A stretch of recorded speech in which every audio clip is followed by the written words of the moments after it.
Hello students, मैं शिव शंकर, हमारे TV पर आपका स्वागत है।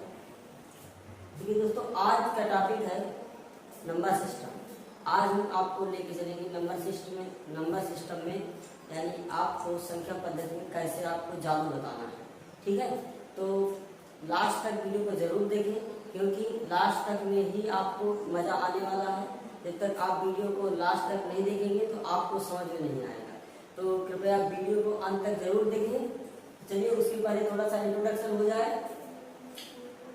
हमारे कोचिंग में तैयारी डिजिटल एकेडमी में इंटरमीडिएट यानी हाई स्कूल इंटरमीडिएट के साथ साथ ही हमारे यहाँ ये कोर्स अवेलेबल है। इसमें दिया है कौन कौन सा है। हमारे यहाँ आर्मी जुड़ी, एयरफोर्स, SSC जुड़ी, SSC MTS, PP कांस्टेबल आदि के कोर्स की पूरी तैयारी कराई जाती है। और साथ ही विद PDF के साथ, यानी आपको स्टडी मटेरियल कहीं से लेना नहीं है, आपको यहीं से स्टडी मटेरियल भी मिलना है। ठीक है, तो यदि जो भी स्टूडेंट इच्छुक हो तो हमारी कोचिंग यानी ऑफलाइन ज्वाइन कर सकता है। इसका प्राइस भी बहुत ही कम रखा गया है। अब दोस्तों चलते हैं, आज हमारा कौन सा टॉपिक है, नंबर सिस्टम।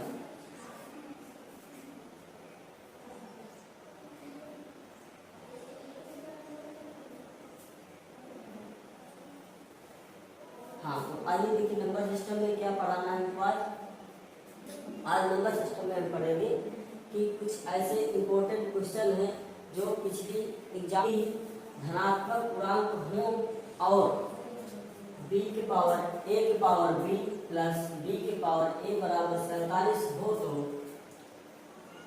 a तथा b निम्न में से किस कोटि के अंक हो। ऑप्शन है, पहला ऑप्शन है दोनों विषम होंगे, दूसरा ऑप्शन है एक विषम तथा एक सम होगा, और तीसरा ऑप्शन क्या है, दोनों अभाज्य होंगे। चौथा ऑप्शन है एक अभाज्य तथा एक भाज्य। बताइए कौन सा ऑप्शन है।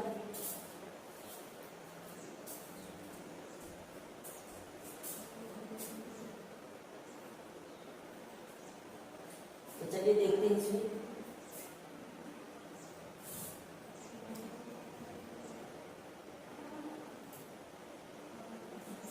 चलिए देखिए, इसमें क्या दिया गया है, a की पावर b प्लस b की पावर a बराबर 47 दिया गया।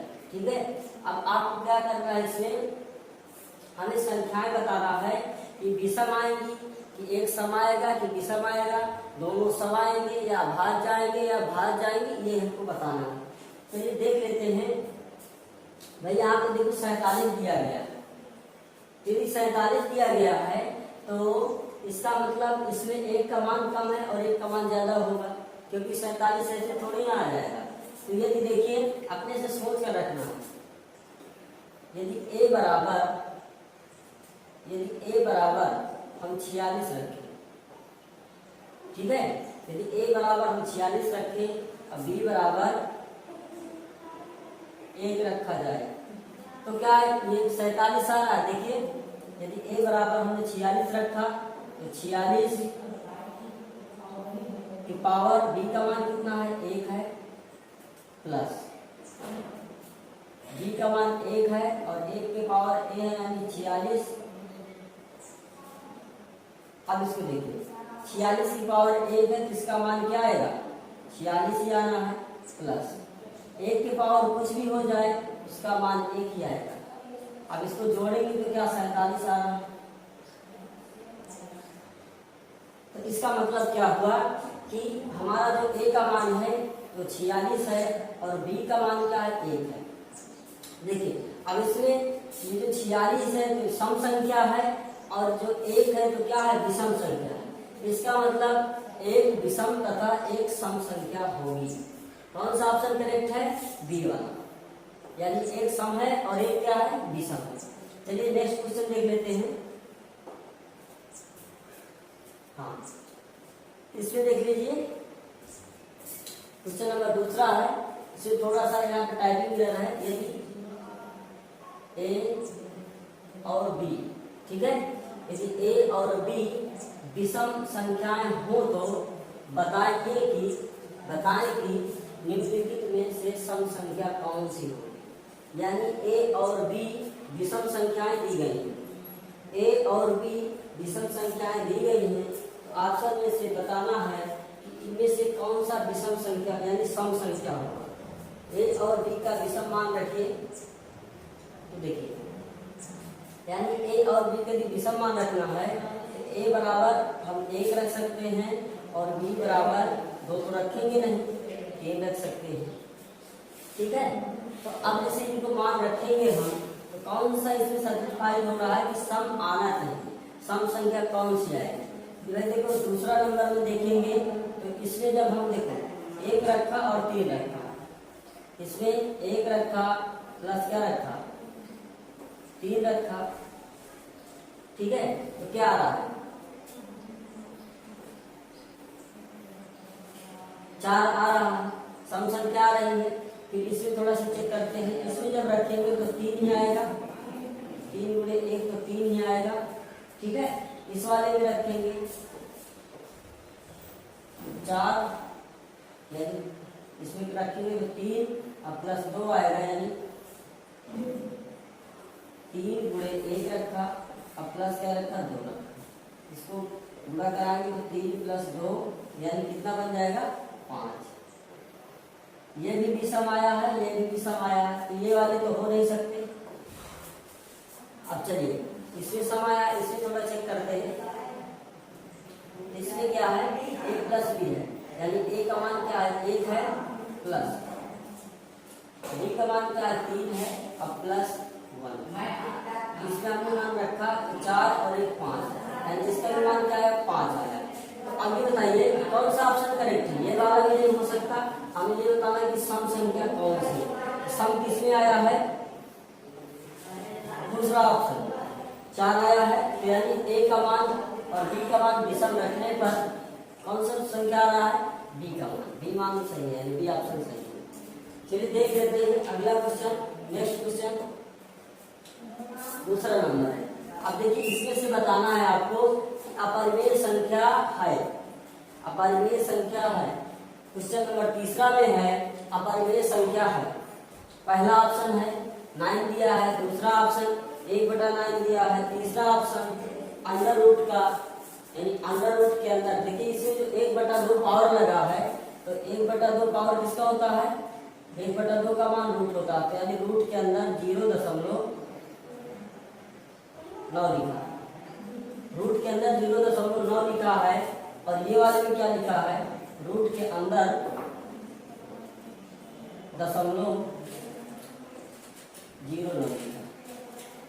ठीक है, तो अब इससे बताना है कि अपरिमेय संख्या कौन सी है। अपरिमेय संख्या की परिभाषा क्या होती है, इसको p/q के रूप में बताइए। इसमें से अपरिमेय संख्या कौन सी है।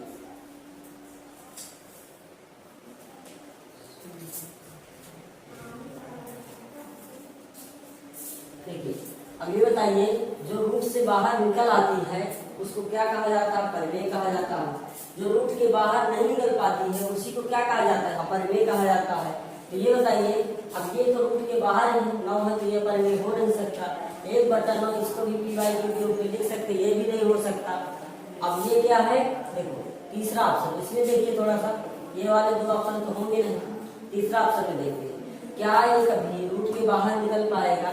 जिसको दशमलव हटाएंगे, देखो दशमलव हटाया ऊपर 9 आएगा और नीचे क्या आएगा रूट के अंदर ही, रूट के अंदर ही 10 तो बचेगा ही। ठीक है, रूट के अंदर दशमलव हटाएंगे, तो यानी इसको हम लिख सकते हैं 3 रूट के अंदर 10। ठीक है, तो इसका मतलब ये रूट से बाहर नहीं निकल पा रहा, तो यही अपरिमेय हो जाएगा। बात करते हैं चौथे नंबर की, तो चौथे नंबर में क्या करना है देखो इसको क्या हम 9/100 लिख सकते हैं, इसको 9/100 लिख सकते हैं। तो इसका दशमलव हटाएंगे क्योंकि 2 अंक के बाद दशमलव हो तो 100 से ऊपर नीचे गुणा कराना पड़ेगा। तो जैसे ऊपर 100 से गुणा कराया तो दशमलव हट गया, नीचे 100 आ जाएगा। अब इसको देखो क्या बाहर निकाल सकते हैं, तो 9 का वर्गमूल कितना होता है 3 होता है और 100 का वर्गमूल क्या होता है 10 होता है, यानी इसको 3/10 हम लिख सकते हैं। ये तो रूट से बाहर निकलेगा नहीं, इसका मतलब इसमें कौन सा ऑप्शन सही है सी ऑप्शन। चलिए देख लेते हैं अगला क्वेश्चन। क्वेश्चन नंबर 4 है, निम्न में से कौन सी एक काल्पनिक संख्या, अब ये आपको बताना है कि निम्न में से कौन सी एक काल्पनिक संख्या है जिसमें दिया गया है ये जो 1/2 इसमें पावर लगा है, इसका मान क्या होता है, रूट होता है, यानी रूट का 2 दिया है और ये 2i दिया है, 2i, और ये क्या है 2 के पावर यानी 1/2 लगा, इसका मतलब रूट 2 है और प्लस क्या है 5 है, और चौथा ऑप्शन क्या है 0। तो बताइए इसमें से बताना है कि अपरिमेय संख्या और काल्पनिक संख्या कौन सी, इसमें से बताना है कि काल्पनिक संख्या कौन सी है। तो दोस्तों क्या काल्पनिक संख्या आपको पता है, काल्पनिक संख्याएं क्या होती हैं, जिनकी केवल कल्पना की जा सकती है, उन्हें हम काउंट नहीं कर सकते, ना तो किसी के साथ जोड़ सकते हैं, उन्हें केवल क्या कर सकता है, कल्पना की जा सकती है, उन्हें काल्पनिक संख्या कहते हैं।